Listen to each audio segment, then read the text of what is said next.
Thomas Jefferson said, "I predict future happiness for Americans if they can prevent the government from wasting the labors of the people under the pretense of taking care of them." A history lesson on the Constitution of the United States. The Declaration of Independence was an announcement to the world that this formation of a new nation would not accept living under the bondage of having no liberty or freedom to be all that you wanted to be.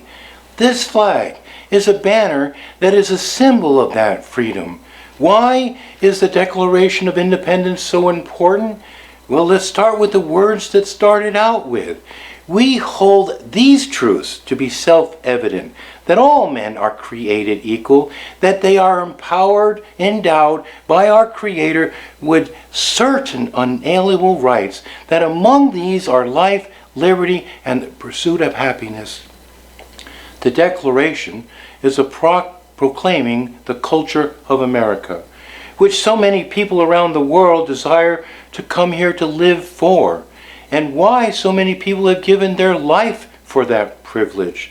The Declaration of Independence states that the principles on which our government, appointed by the people, and our identity as Americans are based. Abraham Lincoln called it a rebuke and a stumbling block to tyranny and oppression. It continues to inspire people around the world to fight for freedom and equality, and yet today many are trying hard to destroy this right to freedom, saying that the Constitution and the Declaration are now obsolete. It is true that white men signed the Declaration were living under the tyranny of England. Their vision was that a nation could be an opportunity that all people would have this right of freedom, no matter race or gender. A new frontier with horizons of liberties to be anything one wanted to be. All those who signed this declaration were far from perfect, and it has been a challenge for America to reach that vision they had. But they were God-fearing men with a biblical vision of how one can live in freedom and with liberty. Sadly, over the last 5 decades, the children have in this nation not been taught the value or the meaning of the Constitution. Many are now trying to erase history, lie about history, rewriting history, so that people will be ignorant to what liberty really is, becoming sheep with no sense of who they are. The Declaration of Independence is an important part of American democracy because, first, it contains the ideals and goals of our nation. Second, it contains the complaints of the colonialists against the British king. And third, it contains the arguments the colonialists used to explain why they wanted to be free under British rule.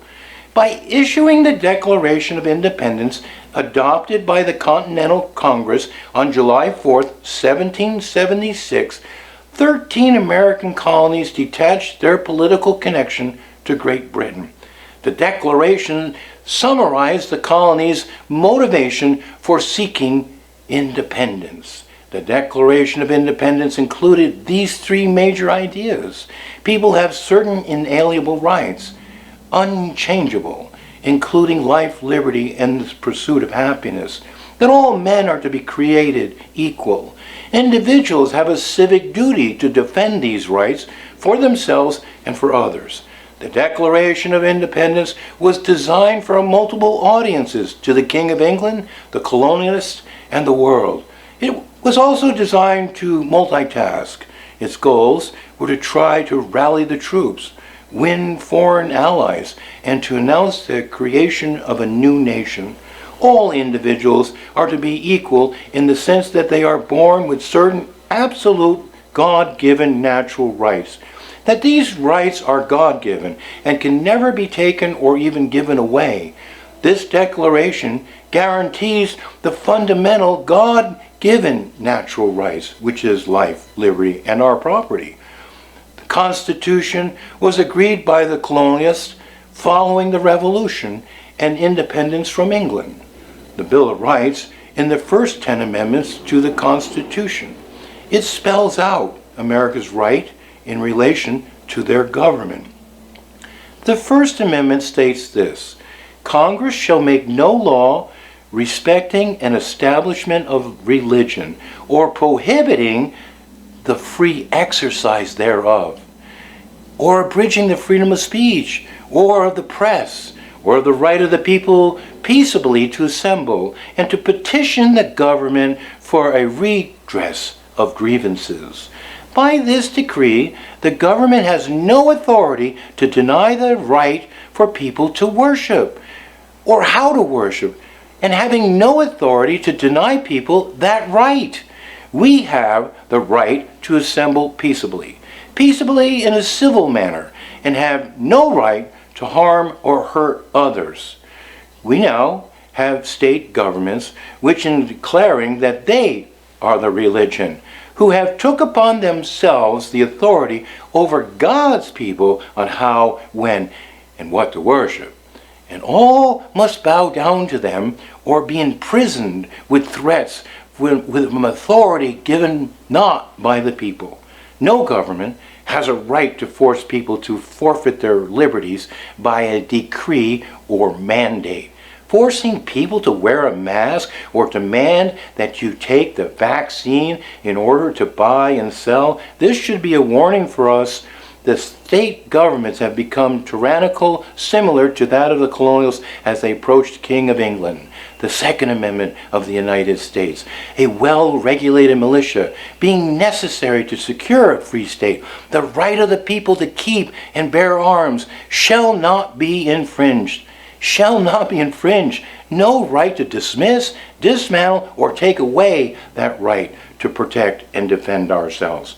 This amendment declares that every law-abiding citizen of America must be ready and able to defend the Constitution. Everyone has the right and duty to defend themselves against evil and harm. And now there are those who want to take away the right to defend our values. And no government or other nation has the right to disarm the people of the United States. The Third Amendment addressed the colonials' grievances with British soldiers, and it reads this way: No soldier shall in time of peace be quartered in any house without the consent of the owner, nor in time of war, but in a manner to be prescribed by law. Our home is our dominion and domain, to live and live free, to do what we want in it as long as it is lawful. This declaration gives the right of the people to be secure in their persons, their homes, papers, effects against unreasonable searches and seizure. They're not allowed in. Unless it's violated, no warrants shall be issued upon probable cause. Supported by oath and affirmation, particularly describing the place to be searched and the persons and things to be seized. The Bill of Rights is the first 10 amendments to the Constitution. It spells out America's right in relation to their government.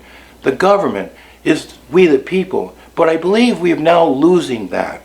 It guarantees civil rights and liberties to individuals, like freedom of speech, press, and religion, all being suppressed. The time is now for citizens of the United States to stand up. Stand firm and believe in the truths of these declarations, to teach our history to the children these rights. For if we fail to do this, then we will dishonor all the people who have fought and defended this right to be free. Do you want to know? Do you know your rights? Are you willing to surrender them because of fear so they can control you? Are you drinking the Kool-Aid from the government and the media bent on taking away every one of those rights? Are you willing to lose those rights because you're afraid? Patrick Henry was an American in the Revolutionary War against England, fighting for freedom. Orator, attorney, planter, and politician, best known for his quote, "Give me liberty or give me death." Freedom has a cost. It is not free, and it has to be defended against tyranny. I'm Dennis Dwyer, and I approve this message, and God bless you. I would like to encourage you to study American history and the battles that this nation has fought to protect liberty. Understanding our failures and shortcomings and how we as a nation rose up to defend our country. When you study history, verify from another source so to be true. Do not forget the past, but look forward to a future.